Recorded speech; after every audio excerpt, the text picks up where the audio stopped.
Hello मेरे प्यारे बच्चों, स्वागत है आप सभी का अपने YouTube चैनल इंस्पायर स्टडी के एक और मजेदार वीडियो में। सो माय डियर स्टूडेंट, आज के इस वीडियो में सेकंड फिजिक्स के फर्स्ट चैप्टर जिसका नाम है किरण प्रकाशिकी एवं प्रकाशिक यंत्र के मोस्ट इंपोर्टेंट टॉपिक का आज हम सब मिलकर पोस्टमार्टम करते हैं। तो चलिए टॉपिक कौन सा देख लेते हैं। बोर्ड पे जैसे कि आप देख रहे हैं, पतले लेंस के लिए अपवर्तन का सूत्र। लोग कहते हैं फिजिक्स यूं ही परेशान कर रही है। अरे लोग कहते हैं फिजिक्स यूं ही परेशान कर रही है। अरे परेशान या तकलीफ तो जिंदगी दे रही है, फिजिक्स तो बहुत मजा दे रही है। तो चलिए इसी उम्मीद के साथ हम टॉपिक का पोस्टमार्टम करेंगे। मैंने हिंदी इसलिए लिखी है ताकि हिंदी में देखिए वो वीडियो ज्यादा लॉन्ग ना बने, इसलिए तो मैंने लिखा माना कोई लेंस एल ऐसे एक माध्यम में रखा जिसके दोनों ओर माध्यम क्या है, समान। माना कोई एक एल लेंस है जिसका माध्यम दोनों ओर समान है। मान लेते हैं इधर भी वायु है इधर भी वायु है, तो दोनों ओर वायु है, इक्वल है, तो इसका माध्यम क्या होगा, समान होगा। तथा लेंस का जो माध्यम होगा अलग होगा, इसलिए हमने इसका लेंस माना है सॉरी इसका अपवर्तनांक माना है n2। तो मैंने इसमें यहां लिख भी दिया है तथा लेंस का अपवर्तनांक क्या है, n2।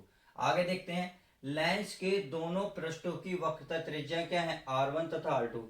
लेंस के दो पृष्ठ हैं, एक हमारा है इधर का है, एक इधर का है, जिसके दो ध्रुव हैं P1 तथा P2 तथा इनकी जो त्रिज्या है R1 तथा R2 है। अब माना लेंस की क्या है दोस्तों, मोटाई मान लेते हैं T है। माना T मोटाई का कोई एक लेंस है। अब क्या करना है दोस्तों, पहले इसको देखे ध्यान से समझिएगा, फिर हम इसकी डायरेक्शन पे चलते हैं। इसमें क्या लिखा, मुख्य अक्ष के मान लेते बिंदु O पर कोई वस्तु रखिए, इस वस्तु से प्रकाश किरण निकले और तथा इस प्रकाश किरण लेंस के पहले पृष्ठ से टकराई। टकराने के बाद देखो, अब मान लेते हैं अगर यहाँ अभिलंब हो, यहाँ पे इस तरीके से अभिलंब हो, तो प्रकाश किरण क्या होती है, जब एक माध्यम से दूसरे माध्यम में जाती है, क्योंकि बाहर का माध्यम वायु है, दूसरा कांच का अलग माध्यम है, वायु का अलग है। तो जब एक माध्यम से प्रकाश किरण दूसरे माध्यम में जाती है, तो प्रकाश किरण टकराने के बाद जिस पृष्ठ से टकराती है तो वह अभिलंब की ओर झुक जाती है। तो जैसे गई, ये जानी तो सीधी थी, बट क्या हुआ, माध्यम चेंज हुआ, माध्यम चेंज होते ही ये अभिलंब की ओर झुक गई। और मान लेते हैं ये इसकी जो वस्तु की जो परछाई है प्रतिबिंब बना आई डैश पर बन गया। तो आई होप इतनी बात आप समझ में आ गई होगी। अब आप सभी को पता है, यदि वस्तु और ध्रुव के बीच की दूरी को किससे दिखाते हैं दोस्तों, मेरे प्यारे क्या गुब्बारों, देखिए ध्यान से देखिए, किससे दिखाते हैं, यू से। तथा वस्तु की जो परछाई होती है प्रतिबिंब बनता है वो भी ध्रुव से नपती है। ध्रुव हमारे यहाँ से था, तो ध्रुव कहाँ से है दोस्तों, यहाँ से। और वस्तु की प्रतिबिंब बना यहाँ, तो ये v है। वस्तु के प्रतिबिंब को जो दिखाते हैं हम स्मॉल v से दिखाते हैं।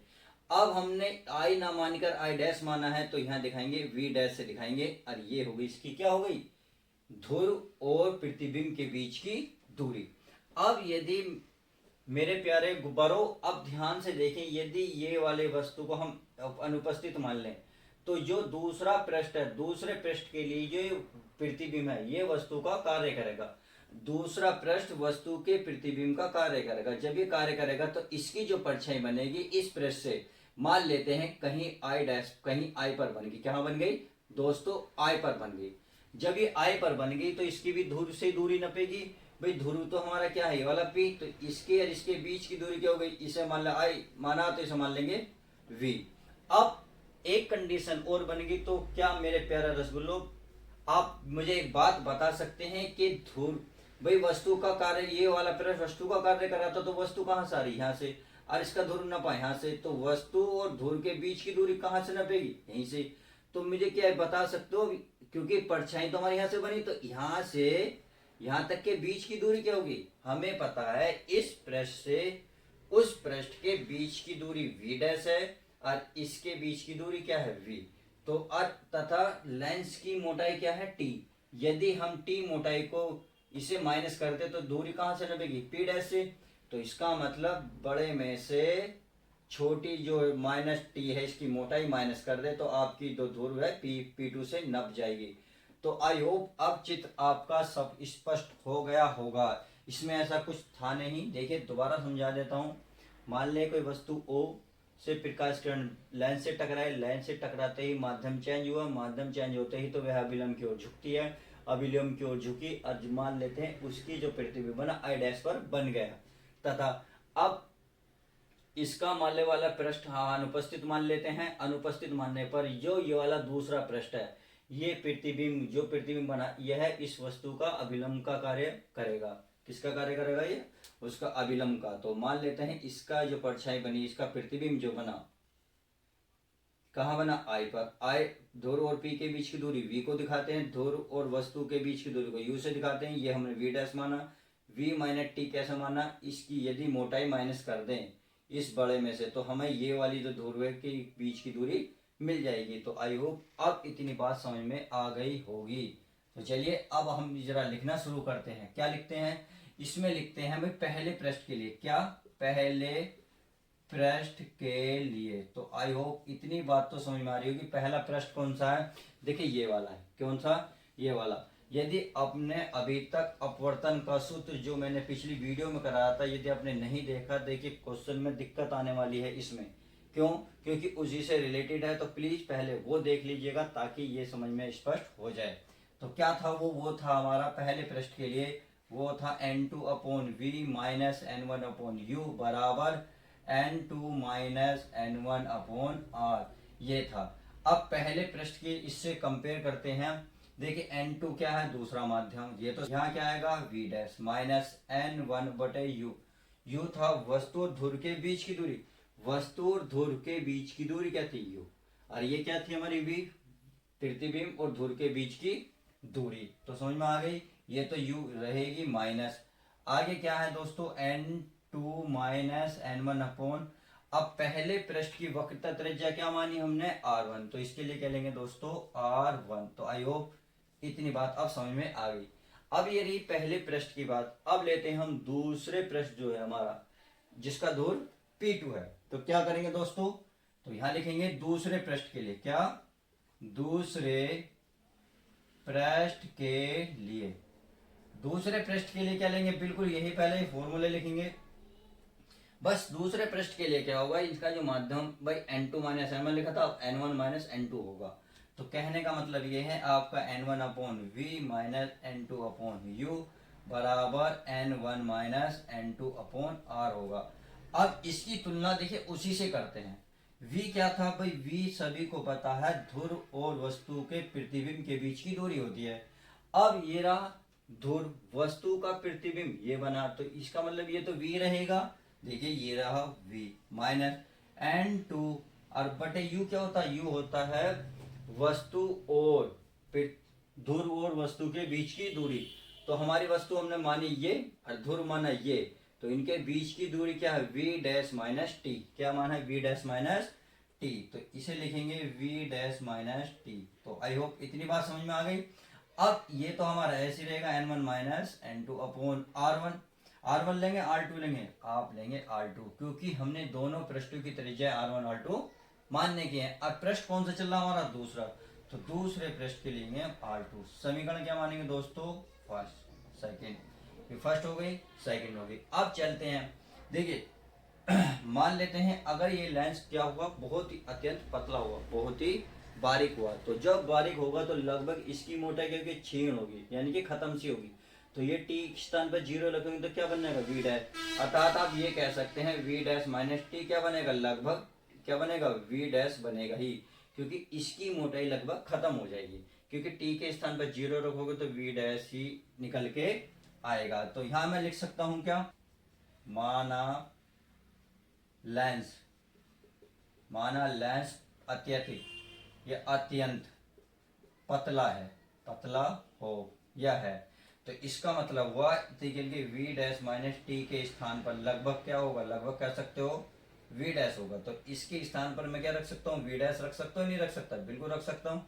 तो ये वाली लाइन तो ऐसी उतरेगी n1 upon v minus n2 upon क्या है? v डैश माइनस v रहेगा बराबर ये क्या है आपका? n2 माइनस सॉरी क्या है ये? n1 n2 बटे r2। अब इस समीकरण को देखिए, इसे तीसरा नाम दे देता हूं मैं, कोई दिक्कत नहीं है। अब इस समीकरण में और इस समीकरण को क्या करो? आपस में जोड़ दो, क्योंकि लेंस को क्या करना है? हमें ज्वाइंट करना है। अभी तक हमने पहले पृष्ठ का अलग निकाला, दूसरे पृष्ठ का अलग निकाला। अब इस पृष्ठ को जोड़ देंगे जब भी तो लेंस कंप्लीट होगा। तो क्या करना है, समीकरण 1 और 3 को क्या करेंगे, जोड़ेंगे। तो यहाँ लिख सकते हैं समीकरण 1 प्लस 3। तो समझ में आ गई। अब समीकरण फर्स्ट क्या कहती है, देखिए बराबर से जो पहले पहले लिख लें भाई, एन टू अपॉन क्या है we dash minus n1 upon क्या है u। अब बराबर से पहले इधर भी ये दे रखा, इसे भी लिखेंगे, प्लस n1 अपॉन क्या है v, अरे क्या है माइनस n2 बटे क्या है v डैश बराबर। अब ये वाली लाइन लिखेंगे, ये क्या है आपकी n2 माइनस n1 बटे r1 प्लस बराबर से पहले, अब बराबर के बाद ये वाली लाइन है, तो ये क्या है n1 माइनस क्या है दोस्तों n2 बटे क्या है r2, ये है हमारी r2। तो इतनी बात समझ में आ गई। अब देखिए इसमें कुछ कॉमन होगा, कटरा होगा, देखिए v डैश n2 n2, यहाँ माइनस है, यहाँ क्या है प्लस, तो इससे क्या होगा ये कैंसिल हो गया। अब हमारा बचा minus n1 upon u plus n1 upon v बराबर।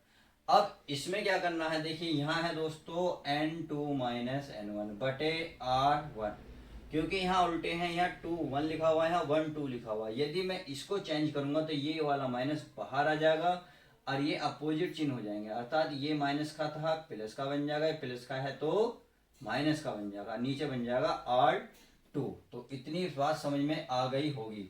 अब क्या करना है दोस्तों, यदि मैं इसमें n1 कॉमन ले लूं, n1 कॉमन ले लूं, तो माइनस का 1 बटे u प्लस 1 बटे क्या बचेगा v, क्योंकि n दोनों जगह ऊपर कॉमन है। अब सेम इसमें कंडीशन बननी है, n2 minus n1 n2 minus n1 है, तो क्या कर लेते बाहर ही निकालेंगे, तो बाहर निकालेंगे तो n2 माइनस n1 और ब्रैकेट में नीचे बचेगा 1 अपॉन r1, क्योंकि ये बटे में है, बटे में ही लिखा जाएगा। जब ये पूरा बाहर जाएगा तो क्या बचेगा दोस्तों, ऊपर 1 बचता है, नीचे बचता है r2। तो आई होप इतनी बात समझ में आ गई। देखिए n1 ये गुणा में है, सारे की गुणा की चीज कहाँ जाएगी, भाग में, तो चलिए भाग में ले जाते हैं। ये पहले प्लस लिख लूँ, प्लस वाला पहले लिख लेते हैं, माइनस वाला बाद में लिखते हैं। तो n2 माइनस n1 बटे यहाँ n1 हो गया। इतनी बात समझ में आ गई। ये हमारा ऐसे चलता रहेगा 1 अपॉन r 1 अपॉन r2। अब क्या करना है, ये तो ऐसे ही रहेगा, नहीं तो चूंकि आप जानते हो भाई चूंका ये है कैपिटल F बराबर 1 upon v minus 1 upon u, तो इसके स्थान पर मैं क्या रख सकता हूँ, 1 बटे कैपिटल F रख सकता हूँ। तो मैं रखूँ, इसमें रख सकता हूँ 1 बटे वी माइनस 1 बटे, और इसके स्थान पे तो रखना ही है, तो क्या रखेंगे 1 बटे F बराबर। अब यदि मैं इसको अलग अलग लिखूँ, ये से मैं लिख सकता हूँ n2 बटे n1 minus n1 upon n1, ये मैंने क्या लिखा अलग अलग लिखा, और ये हमारा ऐसे ही चल रहा है r1 माइनस 1 अपॉन r2। अब इसमें क्या होगा, ये कैंसिल एक दूसरे को बिल्कुल सेम सेम है तो कैंसिल हो रहे हैं। अब ये तुम्हें सभी को पता है कि n2 अपॉन n1 क्या होता है, n होता है, तो इसके स्थान पर क्या रख सकता हूँ मैं, n रख सकता हूँ नहीं रख सकता, बिल्कुल रख सकता हूँ। तो 1 बटे F बराबर यहाँ हमारा n माइनस ये कैंसिल हो गया तो 1। देखिए कभी कभी बच्चे सोचते हैं कैंसिल हो गया यानी इससे से कट के 0 बचेगा, नहीं मेरे प्यारे बच्चों, मेरे रसगुल्लो, मेरे गुब्बारों, देखिए क्या होना, 2 से 2 से भाग दो भाई, आप भाग देते हो इस तरीके से, जब भाग दो 2 1 कम 2, तो कितना आया था 1। आप जरूरी है मतलब संख्या जब सेम होंगी तो क्या आता है भाग, देखे 1 आता है। ये कब आता है 0, मैं ये भी बता दूंगा, ये 4 में से 4 गए तब 0 आएगा। यहाँ बच्चे ये बड़े कन्फ्यूज होते हैं भाई, यहाँ डिवाइड है और यहाँ आपका माइनस है, इस बात का ध्यान रखें। आगे देखते हैं, चलिए क्या लिख रहा है 1 upon r1 minus 1 upon r2। तो आई होप ये ही क्वेश्चन में बोला था कि पतले लेंस के लिए अपवर्तन का सूत्र स्थापित करें। देखिए मोस्ट इंपोर्टेंट एक लैंग्वेज से और आता है, मैं उसको बता दूं, इसे लेंस मेकर का फॉर्मूला भी कहते हैं। क्या, लेंस मेकर का सूत्र भी कहते हैं। तो क्वेश्चन में डरना नहीं है, अगर लेंस मेकर बोल रहा है या पतला लेंस बोल रहा है, दोनों ही चीज इक्वल है। तो आई होप आज की वीडियो पसंद आई होगी, यदि पसंद आई हो तो प्लीज वीडियो को लाइक करना ना भूलें, और आपके लिए जो वीडियो है हेल्पफुल भी रही होगी। यदि वीडियो पसंद आई तो प्लीज एक प्यार और मुस्कान के साथ लाइक कर दो, और चैनल पर नए हो तो चैनल को भी सब्सक्राइब करेगा। तो चलिए मिलते हैं किसी और मजेदार वीडियो के साथ। Love you guys, bye, take care.